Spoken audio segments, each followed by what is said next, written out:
it's Amanda and Derek again. Today, we're going to talk about data maps and the various approaches, or at least two approaches that you can take when you're defining a data map and establishing your inventory. So welcome back to No Cookies for You.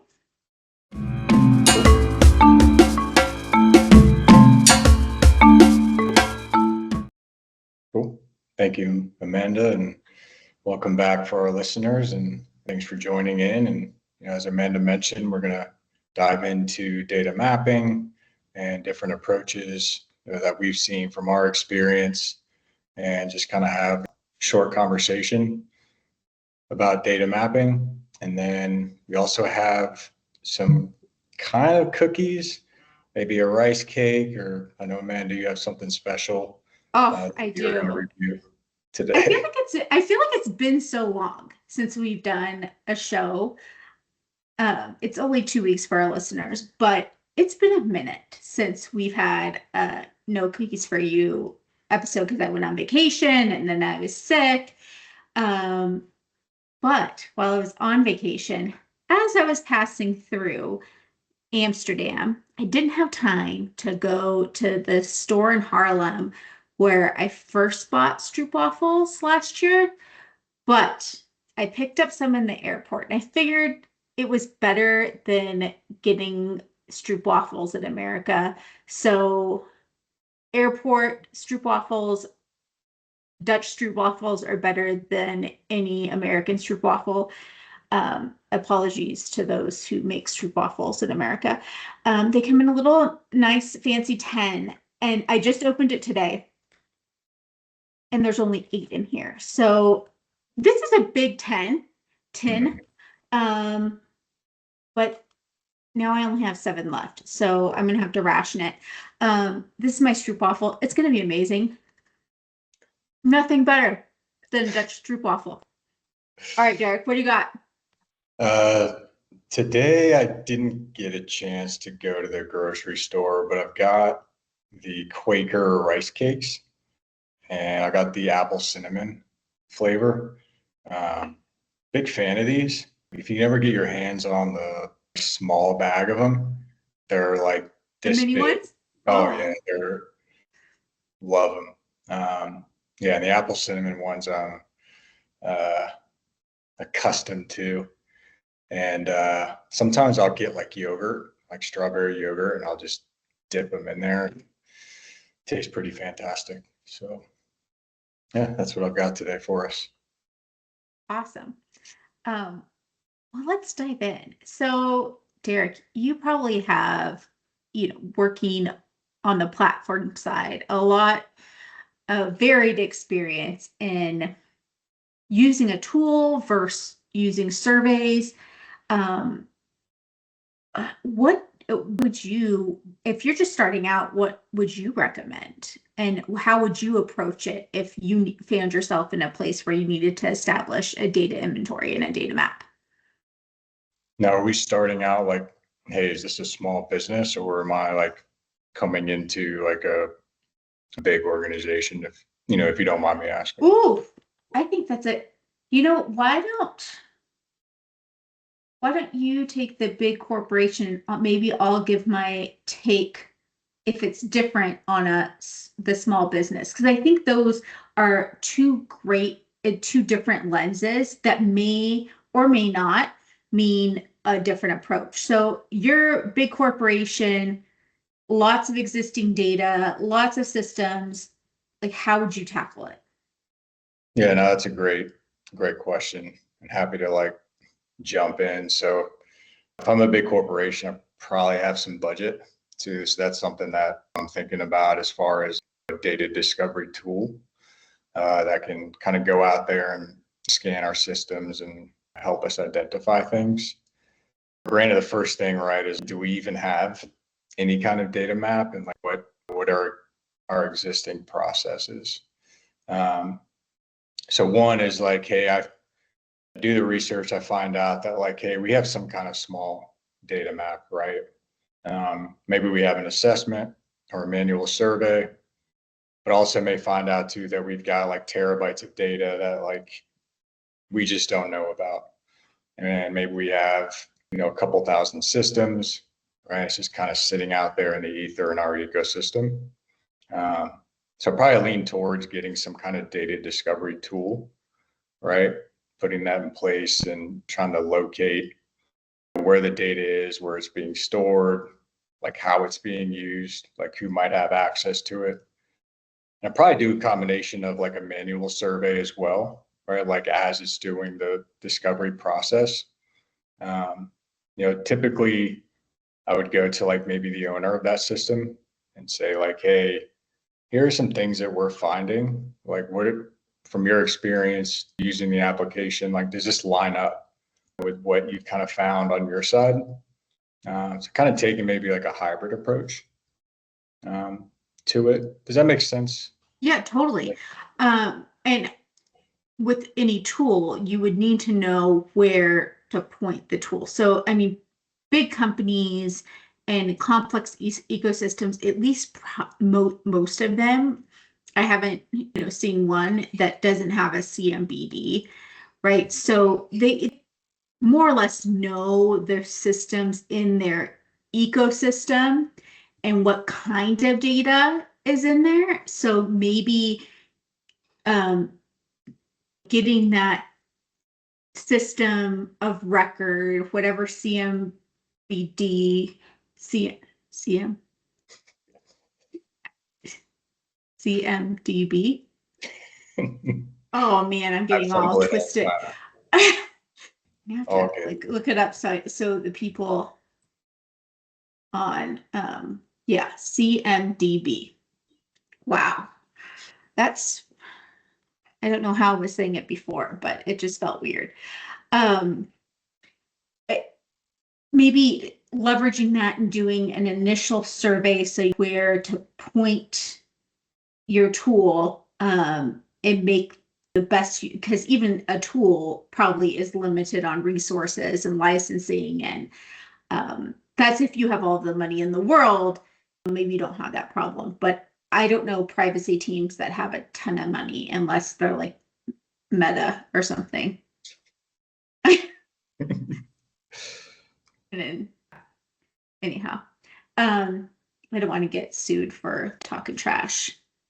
Um, so that makes total sense. I think even if, say, you don't have any money, and a lot of privacy teams are finding themselves in that situation, the manual approach works fine, right?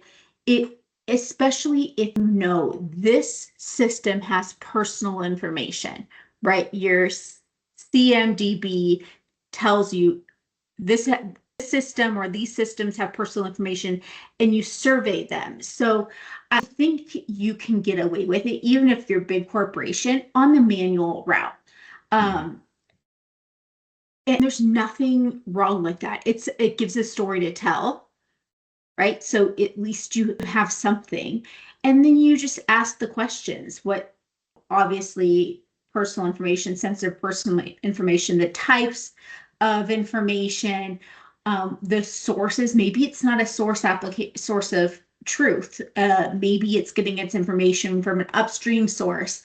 If it's sharing, if that system is, you can build an inventory with a survey a little more painfully, but I think just as effectively, perhaps not accurately. So a lot of times a tool can highlight bad behaviors, right? Things that you didn't know existed, right? You have a notes field. And what's the problem with notes fields? It's free text and anyone can put anything in there. And you don't know that Social Security is in that notes field. And so a tool will catch things like that as where your inventory, unless you're able to look at the actual records, of course, it's just going to say column with notes, right? So it's limited. Like the application owner may not know that their system has sensitive information in it. So that's just kind of a word of caution. We don't give legal advice here, but it's kind of what we have learned through our experience. So, what other things do you think that one should ask or include in their, if they are going to take the survey approach? What other items do you think they should probably be mindful of and ask about, or anything that is maybe a blind spot with the survey approach?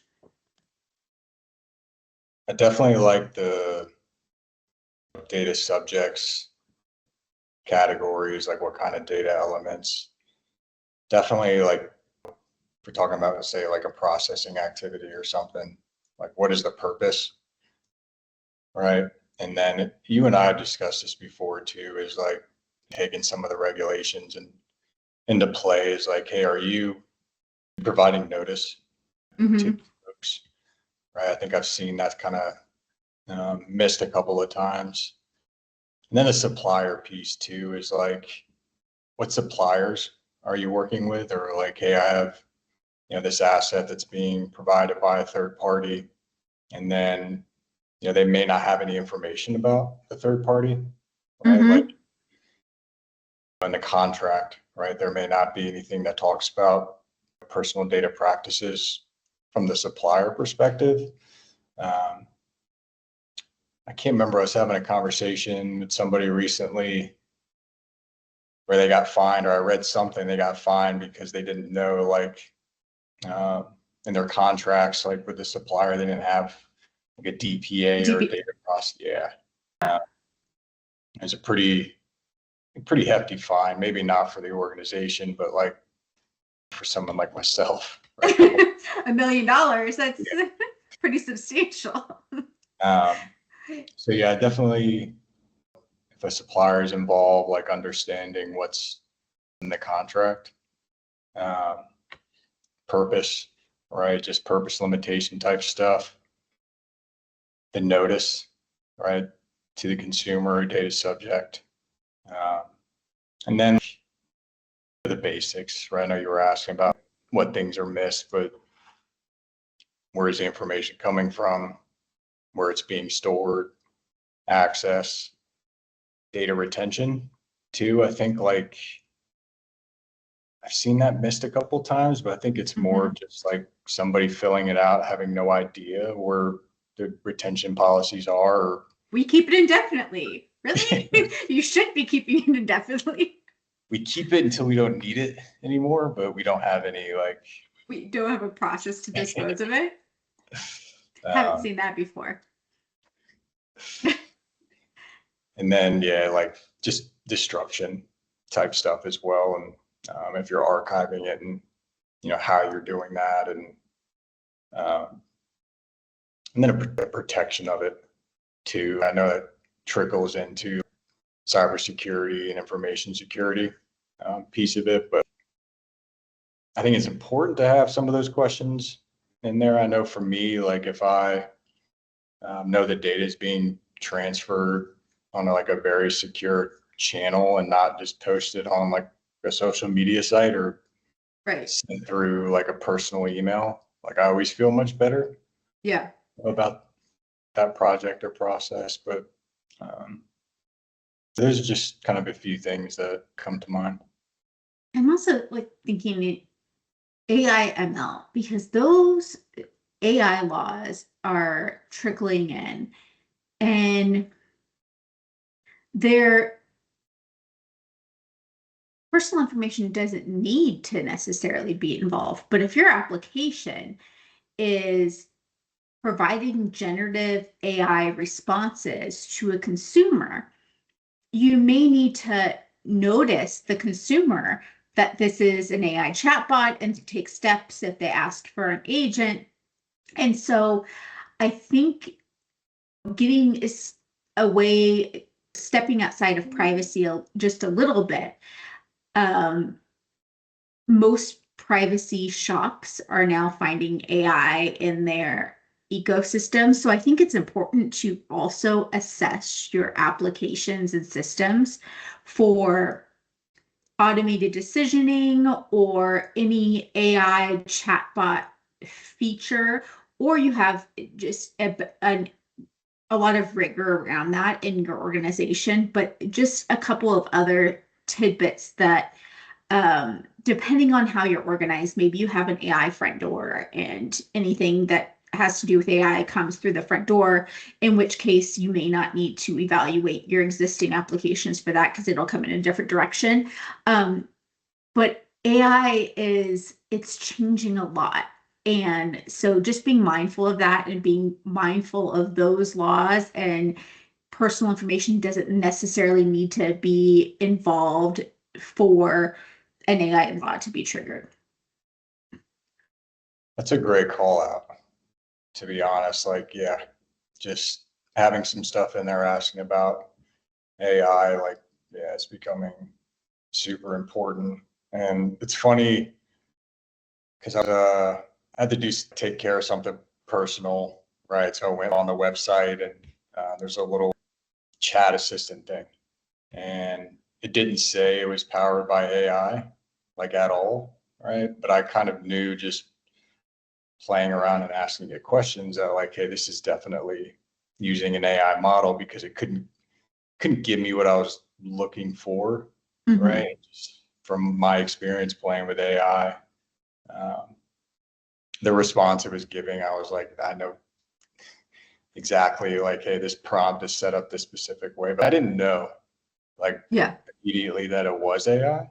And maybe I am just dumb and should know that already, but like you just talking about it, like kind of brings up a valid point of like letting folks know.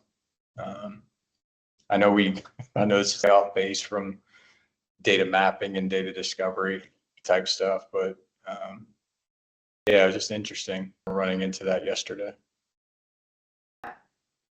I, I have almost finished this stroopwafel. This is the first cookie that I have actually finished while we were talking, just because I have like a problem. Um, all right. I really like where we are. Um, just for our listeners to keep it concise and short and sweet episodes. Um, if you have any questions, comments, feedback, hit us up. Hit us up on LinkedIn. Hit us up via email. nocookiesforyou@gmail.com. Like our episode.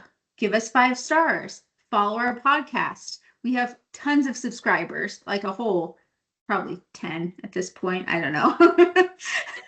You have more of the waffles than like flowers up there. What? We're gonna blow up. We're gonna go viral. We just need to start talking about controversial things, and it's gonna blow up. Um, Derek, it's been great. Yeah, always a pleasure, Amanda. And um, yeah, thanks for the conversation and thanks to our listeners. And I think this is the first episode where we've actually been like, hey, here's our email address. So Oh, anybody oh, who's trying to reach us before, they probably just found like an empty void. Yeah, reach out to us. We'd love your feedback, comments. We're not always right all the time, and any input feedback would be awesome. all right. Well, thanks for listening, and until next time, talk to you later. See you.